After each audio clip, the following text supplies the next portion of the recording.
I am Chioma Amaribula, and this is Social Media Buzz. Following the recently concluded party primaries, a party delegate going by the name Chief Agworo showed off his recently purchased car. It didn't go down well with people, as most of them expressed their displeasure. But before we go, to the comments, let's look at the video. Okay, so Call Me Gold says, our forefathers sold their brother men for ordinary mirror. So who are their descendants not to sell the future of the land for muscle? May God help this country called Nigeria. Someone else says, change is nearly impossible when hunger exists in the midst of retarded minds. It's a game. And Elvis also says, elected incompetent rulers because of Camry muscle. Nonsense. So Samson or Bolanle, delegates now. Delegates were really cashing out. But are they usually paid money?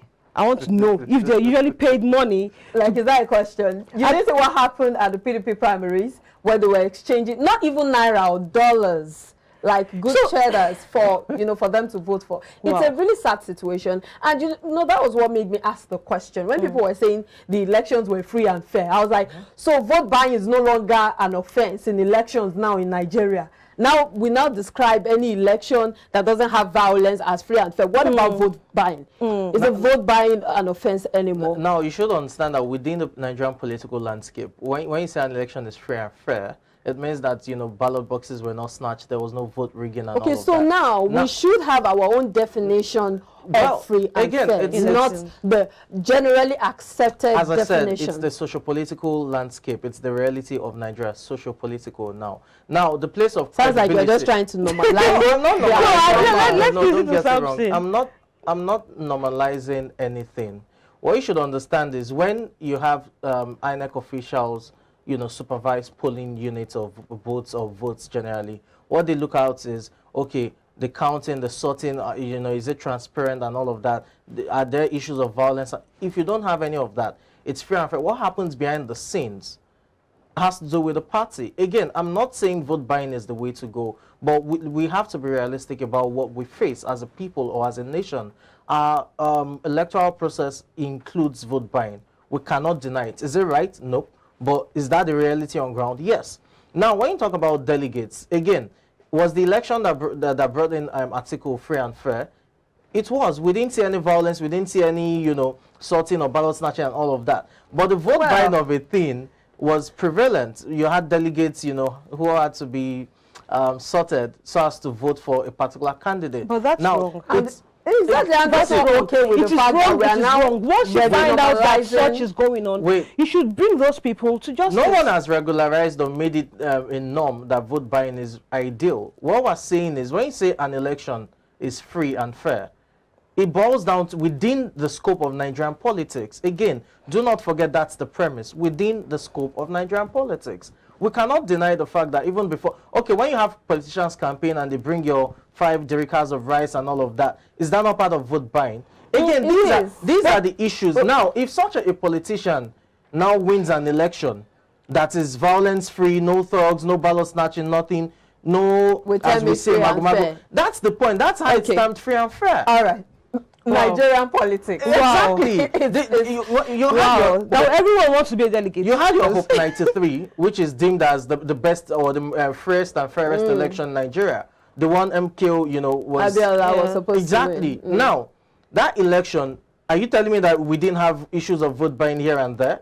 But the point is, when it comes down to the, polling units, the collation of results down to, state level and national level, there was no, do you understand? That's why it was deemed free and fair. Again, it's all within the scope of the Nigerian reality, our political reality. But apparently, a lot of people have cashed out. I don't know why you didn't go as a delegate. I'm regretting that. I'm regretting it because I would have probably come here with my new car, my second car or something. The first thing is, are you even a party carrying member? Card carrying member. It's very important. You have to get involved in the process, and then I probably have to also pay my party members to also vote me to become a delegate. These are the kind of people that actually do not make education in Nigeria seem very, very attractive. Yeah. Because eventually when you see that, it's all about money, it's all about who gets the rights, who gets the houses and all of that. You just wonder, where is the place of proper education and, you know, getting a good legal means of income? Where's the place of all that? It's a sad one. It's a sad one here in Nigeria. It's quite unfortunate that we found ourselves here. Again, I like referring to our reality. Yes, we want, you know, the utopia and all, but the current dystopia we're in, we can't ignore it for whatever it is we're projecting. And, you know, our reality is vote buying is part of the process.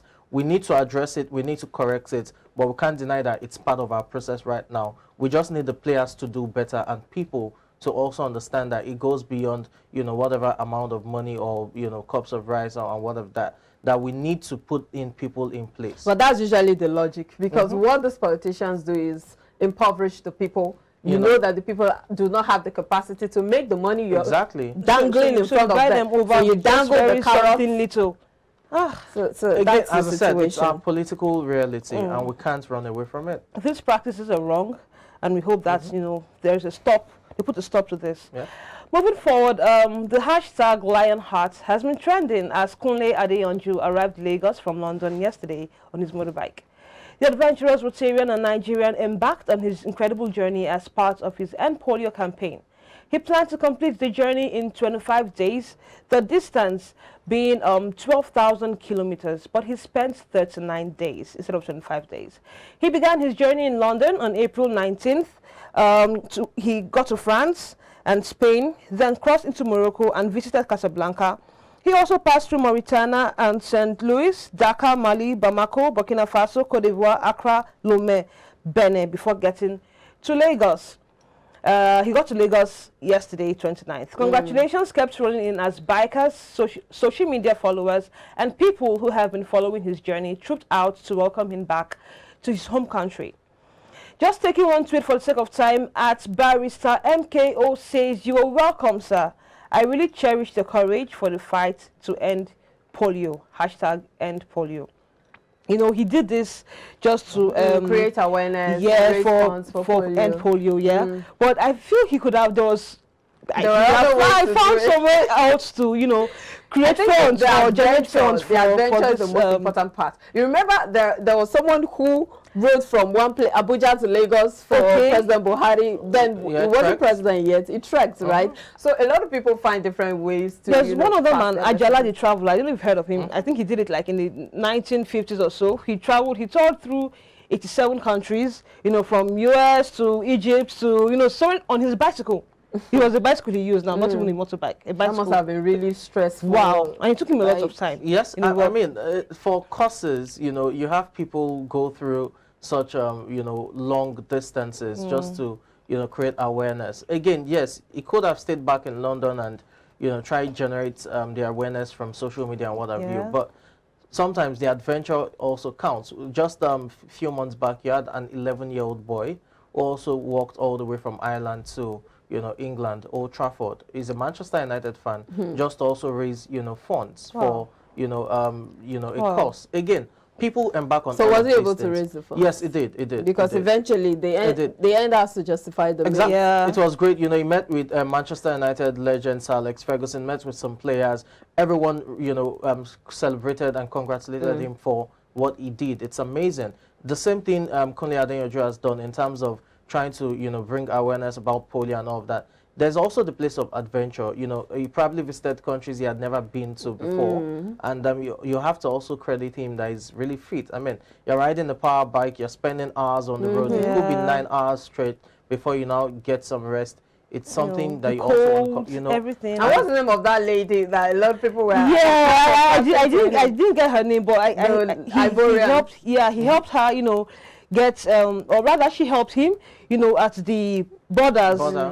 She helped him. So lots of people have been, you know, sending out their shout outs, matchmaking them. Again, it's commendable, really. I think, you know, the beauty about his, you know, adventure is the fact that he got to taste different cultures. And, you know, he saw how people related, the food, the music and all. Yes, the experience in Mauritania may not be good, but you can't. He said that. He mentioned that. You can't deny the fact that other African countries, other places he went to, they were quite accommodating. And again, it just speaks to our common humanity that deep down within us, regardless of our divides, we're people of compassion, kindness, and empathy, and we can easily relate with one another on that basis. It won't bring the religious bias, the race bias, gender, and all that we now become monsters. So I think it's also a rallying call that we should be more humane in how we deal with one another. All right. Now to the last story. A post made the limelight yesterday as a woman sought advice. She said her husband got back from work by 7 p.m. and she served him dinner. He rejected it, saying he wanted to have catfish pepper soup.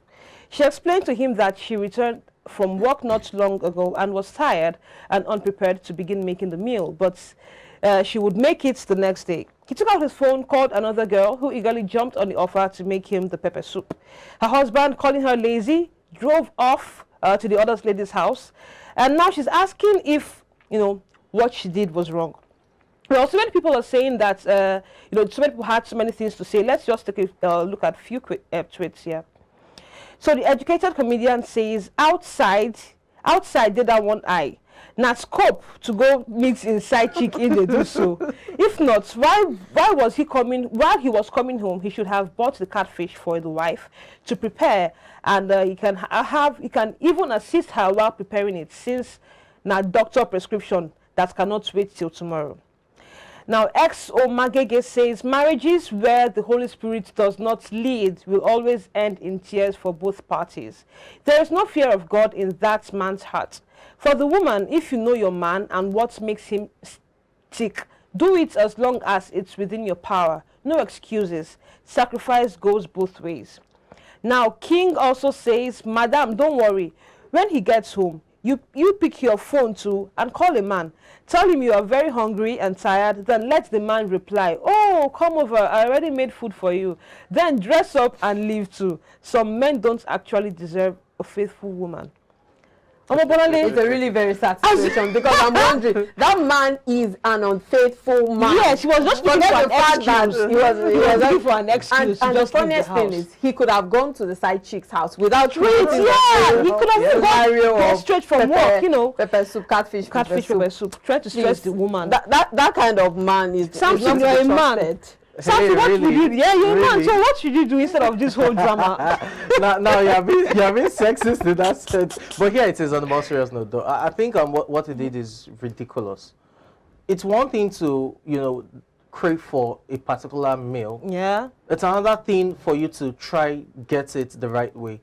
Rather than call the side chick, it could have, ordered it online, all of that.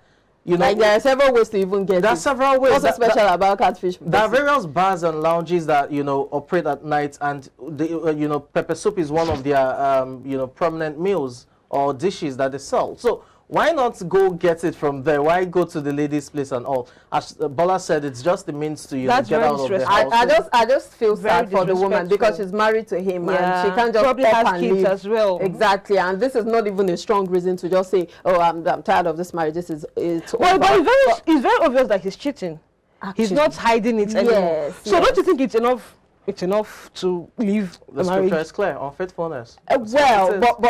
So you see, sometimes we can't just go simplistic when it comes to things like marriage. I know how complicated it can be. Yes, it can be complicated, and it is a long life institution. Yeah. It's not something you can just say, oh, it's cheating on me. No, I'm just. So sometimes you just have to talk about issues, and try to meet at compromise. Yes, not in terms of maybe you finding ways to cheat also.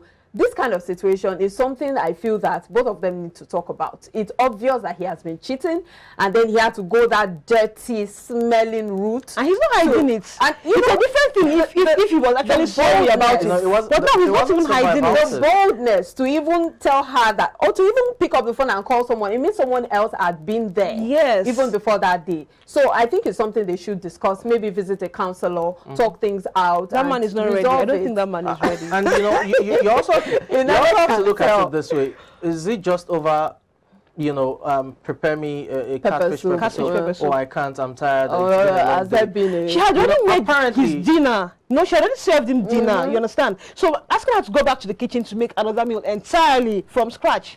apparently, you know, it has more. It's not just about the catfish pepper soup Yeah. or I'm tired, I can't prepare it, I've had a long day. There's more to it. So whatever it says, you know, in terms of the undertones to that action is what should be addressed, because it's not just about I can't prepare it. What you know brought about that? Some things there were some build-ups to that particular point. Those are the things Some that underlying should be addressed. issues that have to be dealt Yeah. with. It's really, really Very terrible. sad. I can't even attitude. wrap my Very head sad. around it. So Men, please don't irritating. do You know, this, when you were reading the story, Why is appealing to men? you know, when you were reading the story, I thought you were about saying he picked up the phone and then ordered. Ordered what? You know, and then the next thing is called the girl and moved. Well, it's part of ordering, Sha. It's part of ordering now. No, if you order And it, then, sometimes, I hope this is not just some cooked up story, because I sometimes hope some people not. just cook up stories Right. just to get attention and clout and all of that. But in the end, they still have to. She didn't put discuss her name anyway, so I think she wants to be anonymous. it. So they need to visit a counselor and trash out This is their a beautiful issues. place to, you know, call it a wrap on social media buzz. All right, Back to you, let's wrap it Olani. up with a quote of the day. And this is: the ones who are crazy enough to think they can change the world are the ones who do. And this is by Anonymous. The ones who are crazy enough to think. You know, it starts from the mind. If you're going to change the world, it starts from your mind. If you think you can, if you think you can't, you are right both ways. So it's what you think that you eventually materialize or bring into reality. Yeah, And those who have changed the world have been deemed crazy because of how, you know, in quote, insane the idea is. Someone thought about flying and then brought it into reality. You always come up with that example. You know, again, yeah, it looked insane at the time. You know, right now we talk about, you know, megabyte and terabyte and all of that. There was a time it was shipped. You know, the chip was shipped. It looked like a luggage and all of that. And the micro, what's that big you know, computer called? you know, so again, people who have over time changed the world in terms of innovations, they had those crazy ideas that. Are you sure? Are you sure you're okay? So don't discard those crazy ideas, because you never can tell where it will take you to, especially when you follow through. Well, this is why we wrap it up on today's edition of iBrand Daybreak. Thank you so much for being a part of the show. My name is Omobolanle Adeshuyi. Until next time, have a lovely day. And I am Chioma Amari Bulam. Do enjoy the rest of the day. Do have a great day. I'm Samson, the lady.